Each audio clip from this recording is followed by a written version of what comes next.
kandidato, mapa-senador, mapa-congressman, mapa-gobernor, mapa-mayor, mapa-konsehal, mapa-board member, kami po ay tratuhin ninyong mga aplikante.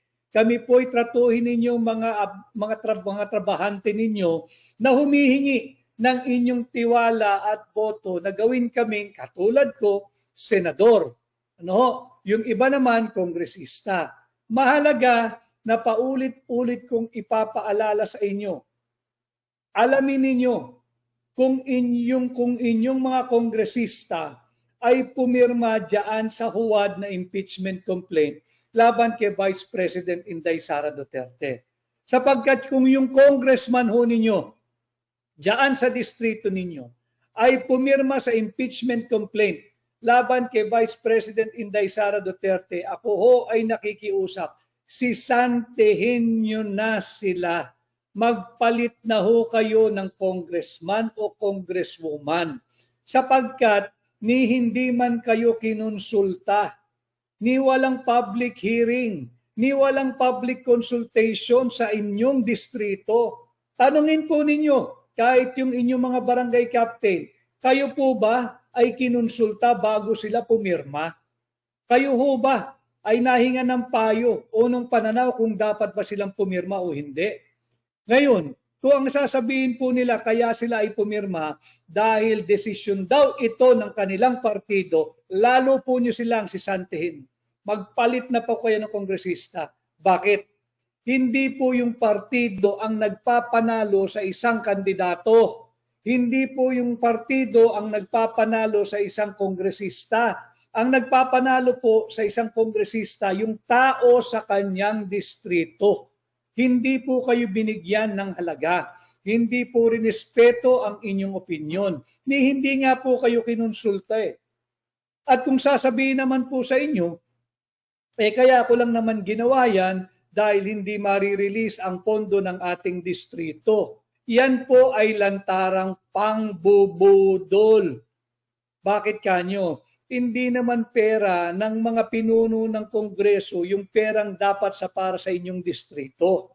Saan ka naman ang nakakita? Bayad lang tayo ng bayad ng buwis nang wala tayong proper representation in Congress. Di ba kaya tayo may kongresista, sila yung ating representative o kinatawan, yung kakatawan sa ating tinig at sa tinig ng ating distrito sa Kongreso? Hindi ba dapat sila ay nakikipaglaban sa ating karapatan? Bakit sila magmamanikluhod doon sa mga opisyal ng Kongreso? Kayo po yung mga naghahalal sa kanila, hindi naman yung opisyal ng Kongreso. Kaya pakiusap ko sa inyo, alamin ninyo may panahon pa, 3 weeks to go, 21 more days bago po maghalalan. Inyo pong alamin kung ano yung naging tindig ng inyong mga kongresista. Kung yan ay pumirma, diyan sa huwad na impeachment complaint laban kay Vice President Inday Sara, sisantihin na po ninyo. Hindi po sila karapat-dapat sa inyong tiwala. Hindi po sila karapat-dapat sa inyong sagradong mandato. Kung nagawa po nilang minsan sa inyo yan, kaya nilang gawin paulit-ulit sa inyo yan. Yan po ang gawin ninyong batayan. Siyempre, isa pang paalala, isa pang haligi sa ating pagpunta sa halalan. Huwag po ninyong kalilimutan kung paano sinalbahe ang karapatang pantao ng kapwa natin Pilipino na ang pangalan ay Rodrigo Roa Duterte. Huwag po ninyong kalilimutan yung March 11. Maganda po ito. Ang eleksyon po ay May 12. Pagdating po ng May 11, 2 buwan na po mula nung sinalbahe nila ang karapatang pantao, ang pagkatao at integridad at soberanya ng Republika ng Pilipinas at ni Pangulong Rodrigo Roa Duterte. May 11 po yan. Yan po yung gawin ninyong reminder sa inyo para pagdating natin sa mga presinto upang tayo'y bumoto sa May 12, alam ninyo na hindi na natin dapat sila pagkatiwalaan at wag na tayong magpapabudol muli. Yan ho yung aking mga pakiusap sa inyo sa May 11 alalahanin po ninyo, 2 buwan na, pagdating ho ng May 11, kung paanong hinayaan ng administrasyon ni Bongbong Marcos manghimasok ang mga banyagang puwersa at banyagang interes at gawing handog sa naglalaway na mga banyaga diyan sa ICC ang kapwa natin Pilipino at dating Pangulo Rodrigo Roa Duterte. Gawin ninyong paalala yan. Napakagandang araw na lumapag ang May 12 eleksyon, May 11 ho. Alalahanin ninyo yung nangyayari sa ating bansa. Siyempre, dahil nga po tayo patuloy na binibiktima ng black propaganda, isa pang batayan na gamitin po ninyo kung paano sinasalaula ang pera nating mga Pilipino. Huwag ho ninyong kalilimutan itong 2025 national budget. Kung paano nila linapastangan ang proseso sa pagpasa ng ating taunang budget. Nakapagpasa sila ng 6.326 trillion pesos na budget base sa blankong mga blanko sa bicameral Conference Committee Report. 28 items po ang blanko. Pinakita ko po sa inyo yung aming mga hawak na dokumento, sertipikado mismo ng House of Representatives Archive Department or Section, blanko yung pirma ng mga taong dapat nakapirma dyan sa tinatawag na enrolled bill. Blanko, walang pirma. Walang pirma yung Senate President, walang pirma yung Secretary ng Senado, walang pirma yung Speaker of the House, walang pirma yung Secretary General ng House. Ito raw po yung isa sa mga kadahilanan ba't tayo ay patuloy na nabibiktima ng black propaganda at patuloy pang bibiktimahin ng black propaganda. Ang paulit-ulit kong sinasabi, nung ginagawa nyo yan, hindi kami kasali. Hindi kasali ang sambayan ng Pilipino. Nung nahuli kayo, abay kayo pa galit. Patangi-tangi talaga ang karakter ninyo. Sinalaula ninyo yung proseso, sinalaula ninyo yung saligang batas, sinasalaula ninyo yung pera naming mga Pilipino, at pagka kayo'y nahuli, kayo pa galit. At sasabihin, we are destabilizing the government. Saan ka nakakita ng destabilizer? Uulit-ulitin ko.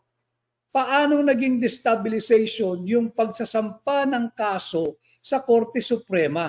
Hindi ba't ang Korte Suprema ay bahagi ng ating saligang batas? Hindi ba't ang Korte Suprema ay co-equal branch na executive at saka legislative na kinikilala ng sambayan ng Pilipino pag wala na silang matakbuhan?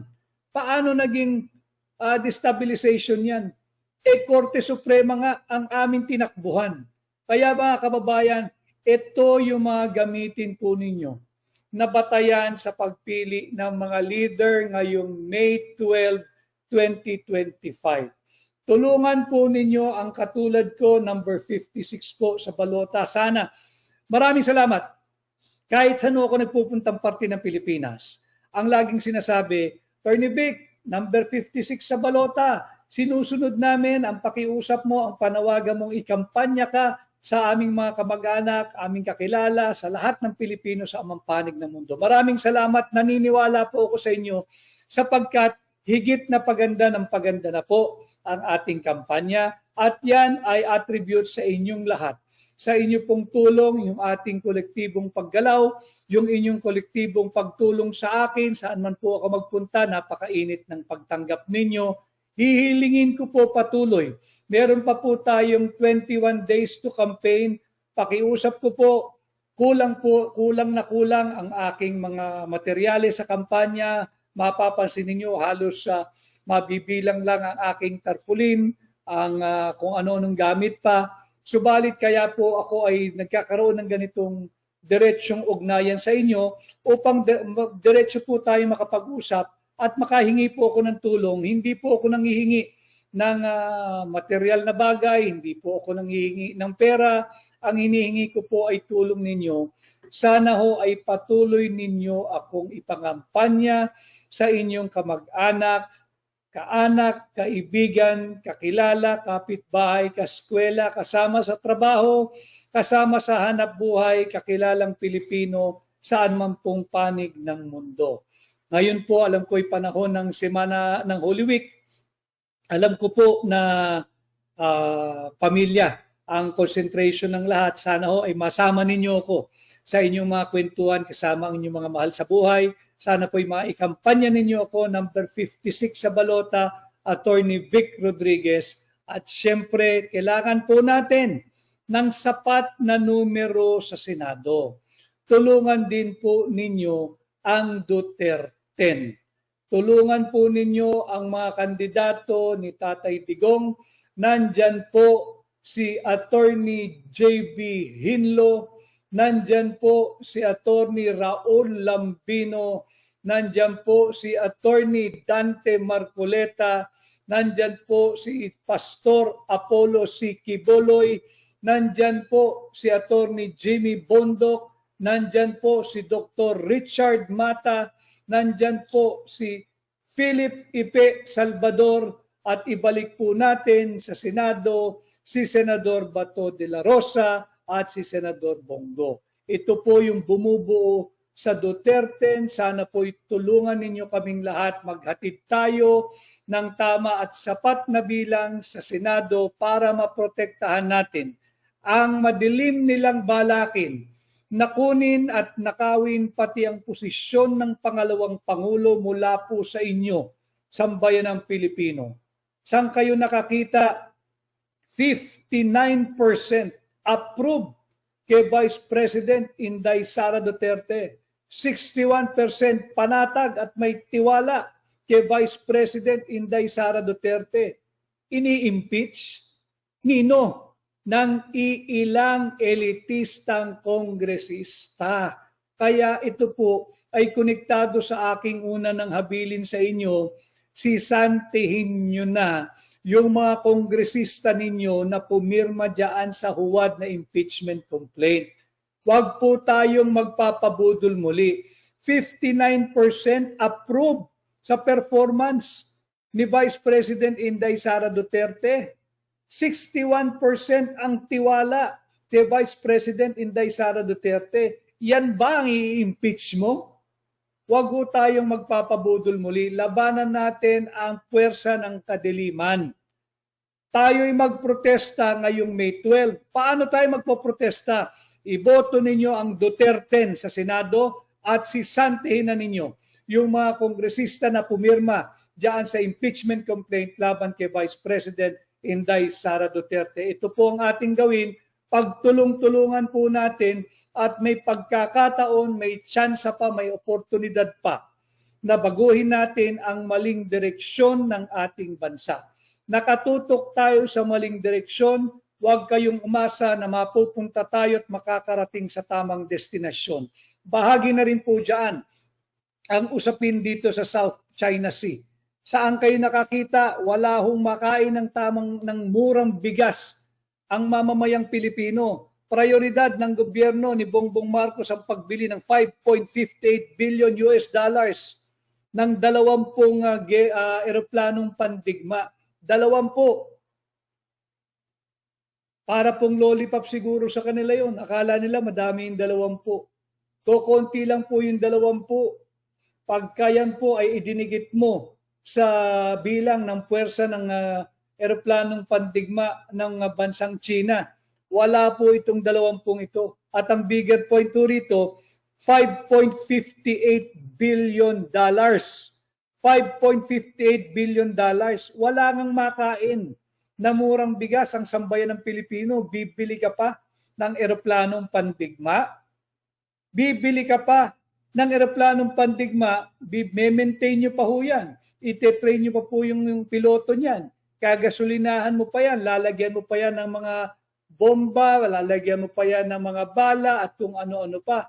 Imbis na gastusin yung pera ng Pilipino doon sa patungo sa gerang nakakapagbigay buhay, kagaya ng gera laban sa kagutuman, gera laban sa kahirapan, gera sa kriminalidad, gera sa droga, yan ang dapat nating ginagastusan.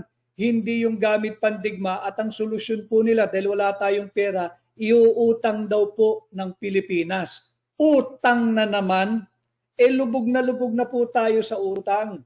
Kung mangungutang man tayo, something that will benefit the ordinary people, yung mga mahihirap.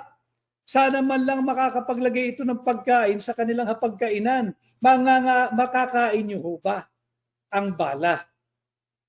Makakasakay ho ba kayo diyan sa eroplanong yan? Halimbawa, pupunta po kayong Maynila, papunta kayo ng Visayas. Halimbawa, pupunta kayo ng Cebu at may kalamidad. Pwede ba kayong isakay dyan sa napakamahal na gamit na yan? Hindi ho yan ang tugon sa kahirapan ng mga Pilipino. At marahil dito sila galit na galit sa akin na aking napapasimple yung mga usaping panlipunang mahalaga, kaya tayo'y patuloy na pinablock propaganda. Subalit, ang sagot ko po sa mga nagbablock propaganda ganito: ang diretsyong pakikipag-ugnayan sa sambayan ng Pilipino. Aking pong advokasya, sinisikap ko po na iangat patuloy ang antas ng diskursong pampubliko kagaya po ng ginagawa natin, sapagkat ako'y naniniwala na kapag naiangat po natin ang antas ng inyong kaalaman tungkol sa mga mahalagang usaping panlipunan, hindi na po tayo mabubudol muli. Kaya yan po ay parte ng aking advokasya, parte ng advokasya ng hakbang ng maisog. At pwede po tayong mag-entertain ng ating mga kababayan.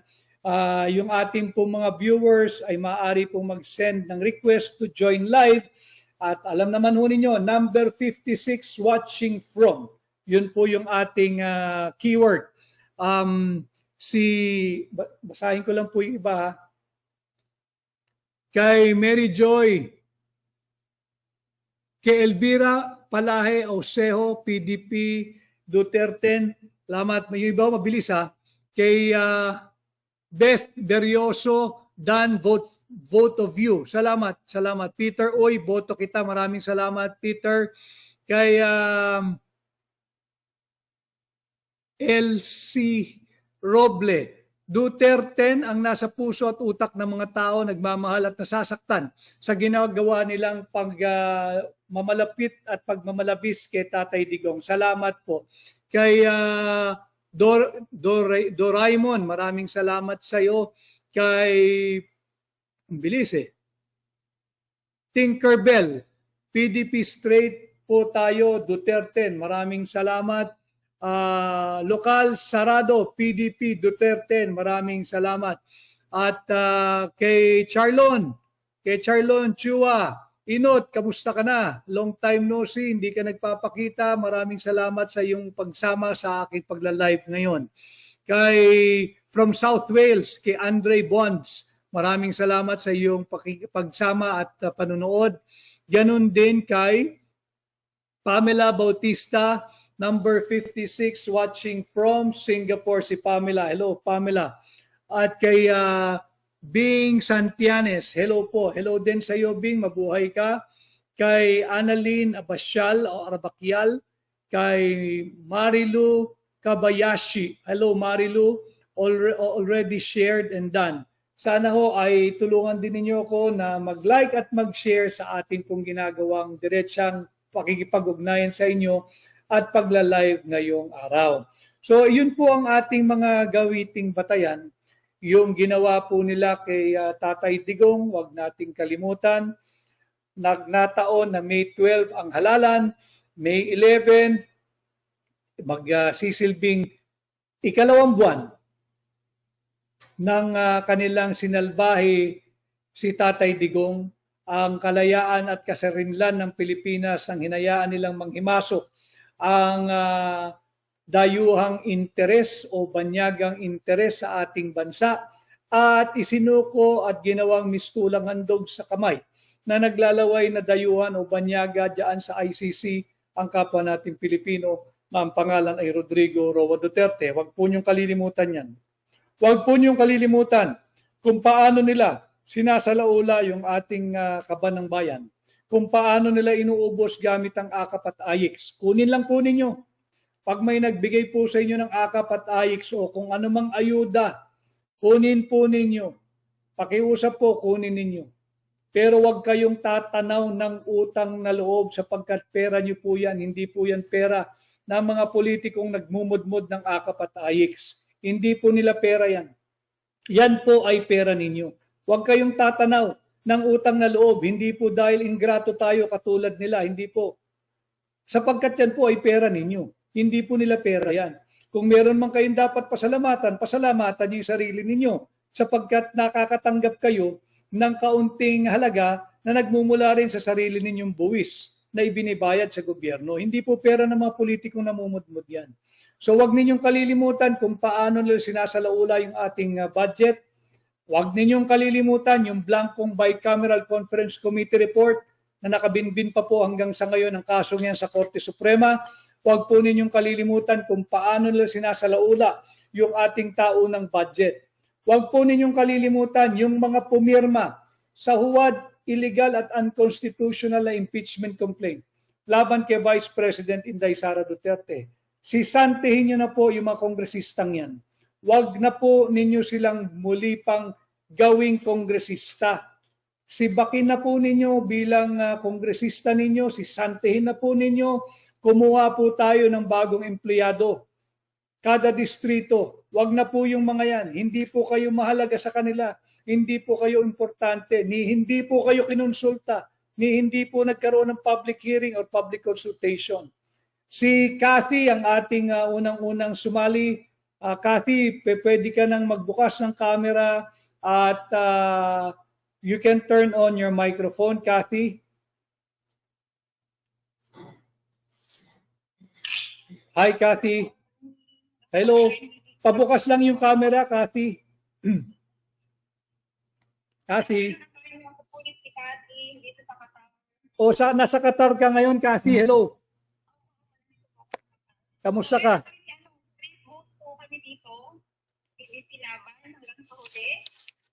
Ilalaban po natin yan ang kay Inday Sara. President Inday Sara. Maraming salamat, Cathy, at sa iyong pagboto ng Duterte Straight. Maraming salamat. Pati po sa aming pamilya sa Pilipinas, straight off po talaga. PDP laban po. Saan ang family mo, Cathy, dito sa Pilipinas? City po. Saan? Davao City. So maraming salamat from Qatar, nag-vote straight Duterte, at sa iyong pamilya diyan sa Davao City, vote straight Duterte. Maraming salamat. Thank you, Cathy. Mag-iingat ka diyan. Salamat. So yan, yung kababayan natin si Cathy from Qatar ay vote straight po siya Duterte. At nagbili na rin sa kanyang buong mag-anak, buong pamilya sa Davao City to vote straight Duterte. Yan po ang ating patuloy na kampanya. Sana ho ay tulungan ninyo down to the last 21 days of the campaign. Mahaba pa po ito at sana ho ay patuloy ninyong tangkilikin, suportahan, vote straight Duterte. Si Anonymous, buong pamilya po namin nakasuporta po sa inyo, attorney. Maraming salamat at Anonymous. Si Maui 21. Good luck po sa inyo, sir. Attorney Vic Rodriguez, watching po ngayon sa Iloilo, Maui. I hope to see you sa Iloilo pagbisita po ng buong Duterte. Malapit na po yan. Sana'y makasama ka namin at 10 ng iyong mga kaibigan at kamag-anak. Sino yung next? Si Imadi 78. Imadi 78.